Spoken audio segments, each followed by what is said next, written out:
প্রতিষেধক হিসাবে একটি টাইফয়েড জ্বরের টিকা দিয়ে যদি আমরা এই জ্বর থেকে রক্ষা পেয়ে থাকি, তাহলে মন্দ কি? অবশ্যই সে জিনিসটাই ভালো হবে। সুপ্রিয় দর্শক, আসসালামু আলাইকুম। আশা করি সবাই ভালো আছেন। আপনারা জেনে খুশি হবেন যে শিশুদেরকে বিনামূল্যে টাইফয়েড জ্বরের টিকা দেওয়া হবে। যে টাইফয়েড জ্বর অনেক ভয়াবহ। সারা বাংলাদেশে অনেকেই এই টাইফয়েড জ্বরের জন্য অনেক টাকা খরচ করতে হয় এবং অনেক কষ্ট করতে হয়, কারণ এই জ্বরটি খুবই ভয়াবহ।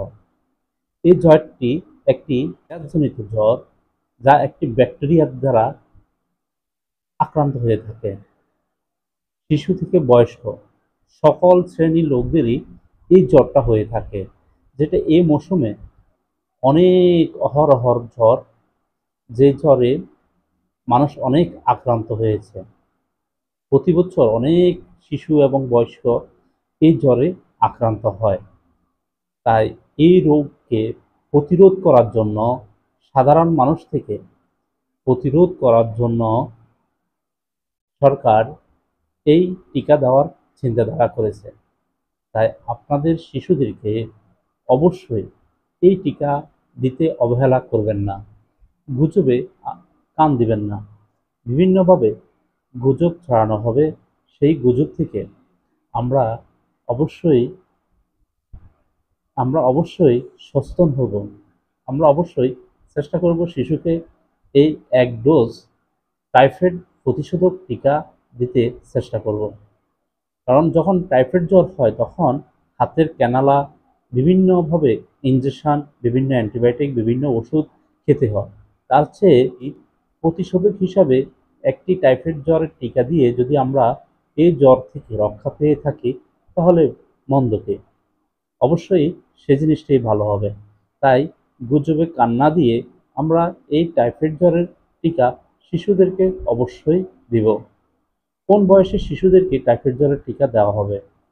৯ মাস থেকে ১৫ বছরের নিচের সকল শিশুদেরকে এই রোগের টিকা দেওয়া হবে।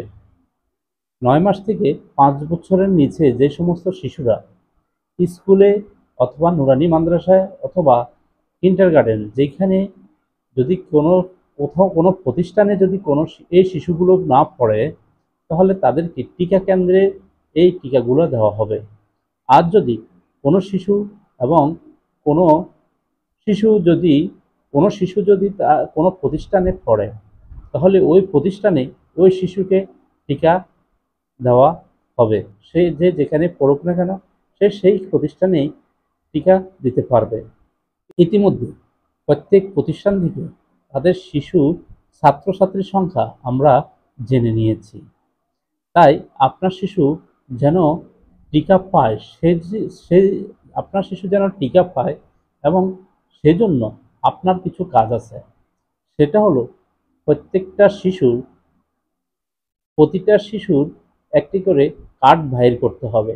এই কার্ডগুলো বাহির করার দায়িত্ব হলো অভিভাবকদের। যা হলো খুবই সহজ। কম্পিউটার দোকানে গিয়ে ব্যাক্স ইপিআই নামে একটা সফটওয়্যার আছে। আপনারা নিজেও আবেদন করতে পারবেন, অথবা কম্পিউটার দোকানে গিয়েও এই আবেদনটা করে আনতে পারবেন। আবেদনটা করে এনে আপনি কার্ডটা বাহির করে রেখে দিন। এখনই বাহির করে রেখে দিলে আপনার পরবর্তীতে সমস্যা হবে না। তাই অবশ্যই এই টিকা দেওয়ার জন্য আপনি আগ্রহী হন এবং সন্তানকে টিকা দেওয়ার জন্য নিশ্চিত হন।